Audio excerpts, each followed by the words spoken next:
Hey everyone, thanks for being here. I arrived in Charleston, South Carolina, in the morning, when a thin mist still hung over the harbor, and the air smelled of salt and coffee. My bus stopped at a small station, and I stepped out with one suitcase and an old backpack. In my pocket was a note with an address I had copied from an online ad. Room by the river, affordable. The taxi driver, an older man with thick gray hair, immediately recognized I was new. "You're not from here, right?" He smiled as we drove along narrow streets lined with oaks draped in Spanish moss. "Charleston, you'll either love it right away or never." My new home was an old wooden house with blue shutters. The door was opened by the landlord, Mr. Henley, a lean man in a hat who smelled faintly of fresh paint. He showed me a small room on the second floor, a bed, a writing desk, a wardrobe, and a window overlooking the river, where fishing boats slowly passed in the evenings. "Don't forget, if the air conditioner starts making noise, give it a light tap on the side," Mr. Henley winked. "Always works." I decided to dedicate my first day to exploring the city. On the main street, the air smelled of fresh pastries and seafood. Shopkeepers greeted me with a short, "Hey there," and tourists took photos of every corner as if afraid to miss something. I stepped into Harbor Brew, a small cafe with wooden tables and a display full of lemon tarts. The barista, a red-haired girl, asked if it was my first time here. I nodded. "Then you're getting our signature coffee. And a tip, don't miss the sunset on the waterfront." That evening, back at home, I sat by the window and watched the river turn golden as the boats returned from the sea. It was quiet, except for the occasional splash of water. For the first time in a long while, I felt no rush. The next day, I found an ad in the local paper.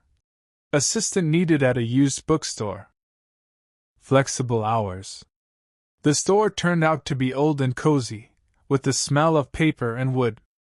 The owner, Mr. Collins, wore a vest and round glasses.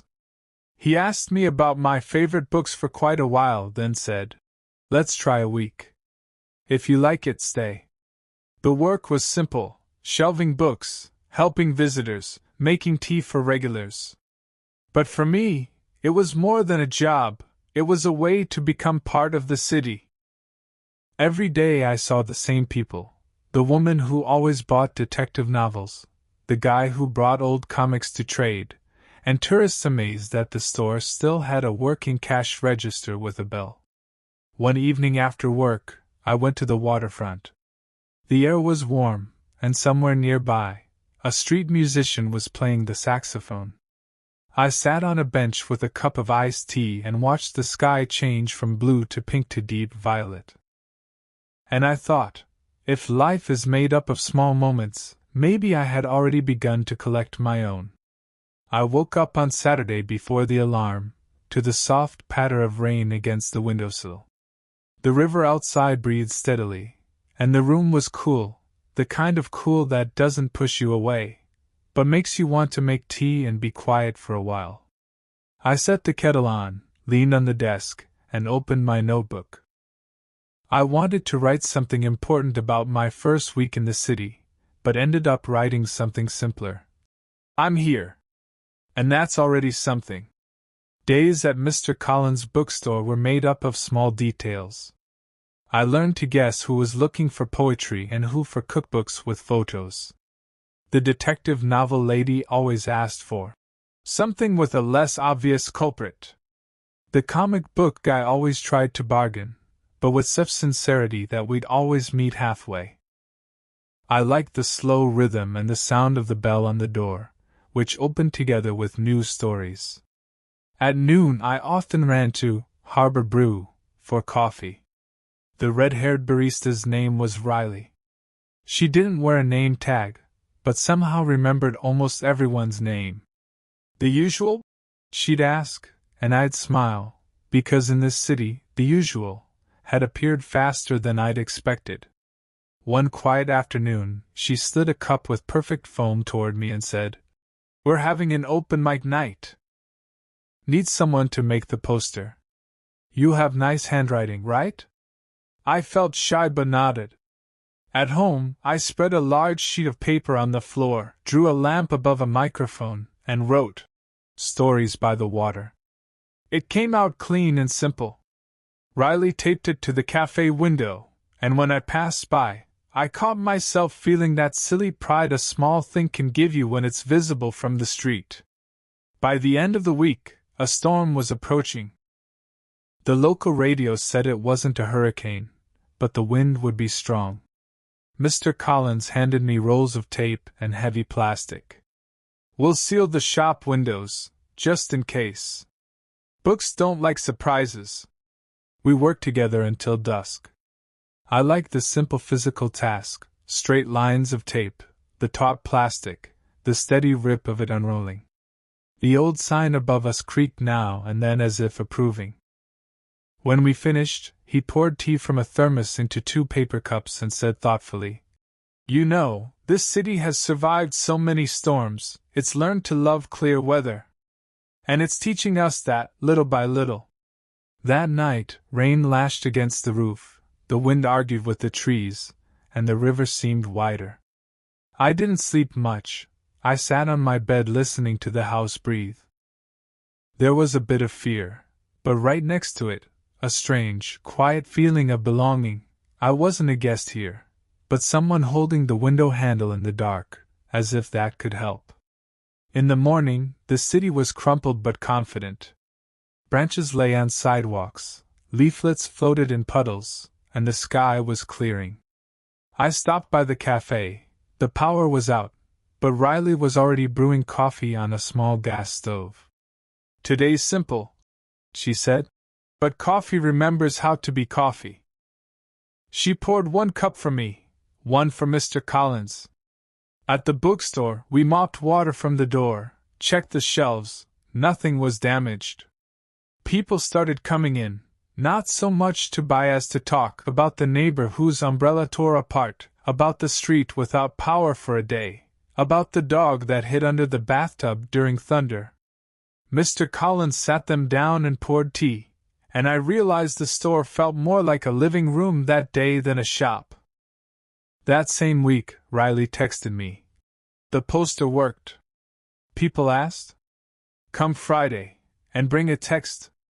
I laughed out loud. "A text? I don't perform.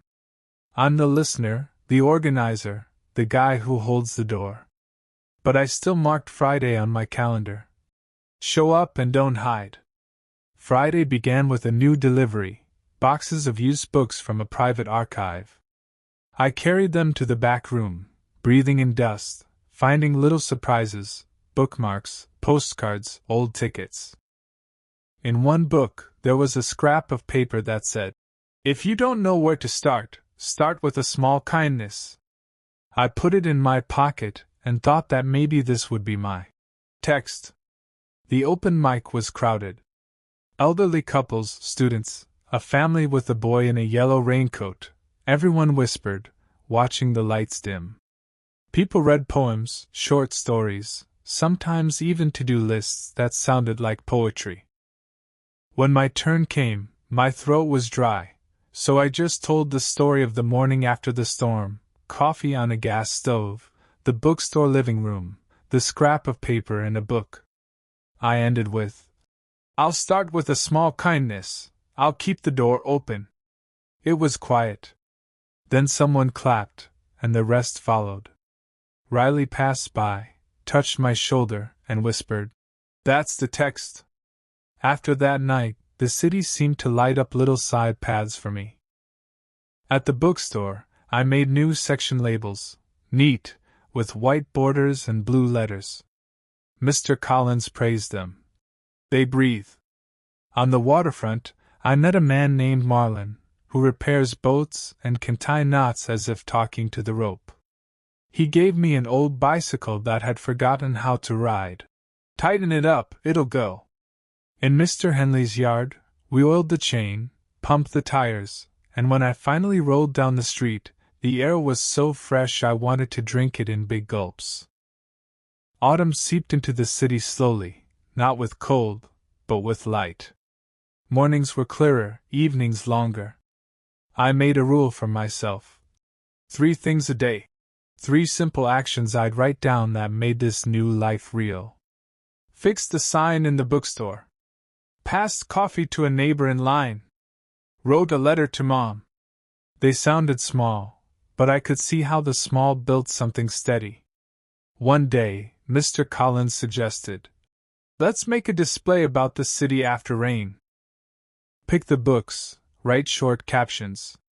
I arranged photo albums, travel notes, collections of stories. For each book, I wrote a single line, like an open window. People stopped, read, came inside. "Your words worked," he said. "Books get second chances too." That Sunday, I sat again on a bench by the water. The sun sank slowly, and even the seagulls called more softly. I took the scrap of paper from my pocket and tucked it into my notebook, between the pages where I had written, "I'm here." And that's already something. I added, "I'm here," and leaving traces. On the way home, I realized something simple. I no longer wanted to disappear. I wanted to show up. At the cafe, at the bookstore, on the narrow streets with moss hanging from the branches, where people might recognize me by voice or handwriting. And maybe that was the best thing that had happened to me since moving here, the habit of being. November came quietly. The morning light was softer, the river had cooler shades, and even the seagulls cried more calmly. I started arriving at the bookstore earlier than required, just to sit for a few minutes in the silence among the shelves while the streets were still waking up. In those mornings, I'd sort new arrivals, listen to the faint creak of the old windows, and sip tea from the thermos I brought from home. Mr. Henley knocked on my door one morning and asked if I could paint. I said yes, and an hour later, we were in his shed painting an old boat in blue and white. "See," he said, "it'll sail again. It just needed some attention." I thought it was the same with people. On Saturday, Riley and a few friends invited me to the city market. The autumn stalls were full of apples, pumpkins, and fragrant bread. Riley bought a bouquet of sunflowers and handed me one. "So your room smiles too." We sat on a bench, shared a hot meat pie, and watched kids run between the stalls, laughing as if autumn was made only for them. At the end of the month, Marlon came to the bookstore. He brought me a small wooden nameplate with my name burned neatly along the edge. "So everyone knows who keeps this place in order." He grinned. I placed it by the register, and every time I saw someone reading my name, I felt a quiet joy. On December 1st, the city lit up its holiday lights. Mr. Collins and I decorated the shop window with garlands and vintage illustrations from Christmas stories. I painted a sign that read, "Light Inside," and hung it over the door. People came and just to look said, "Beautiful," and stayed longer than they'd planned. For Christmas, I got 3 cards, one from my mom, one from Riley, and one without a signature. Inside it simply said, "Thank you for keeping the door open." I knew who it was from but decided to keep it as a small, secret gift.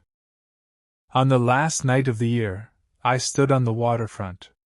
The city glowed with warm lights, and the river rolled its quiet waves.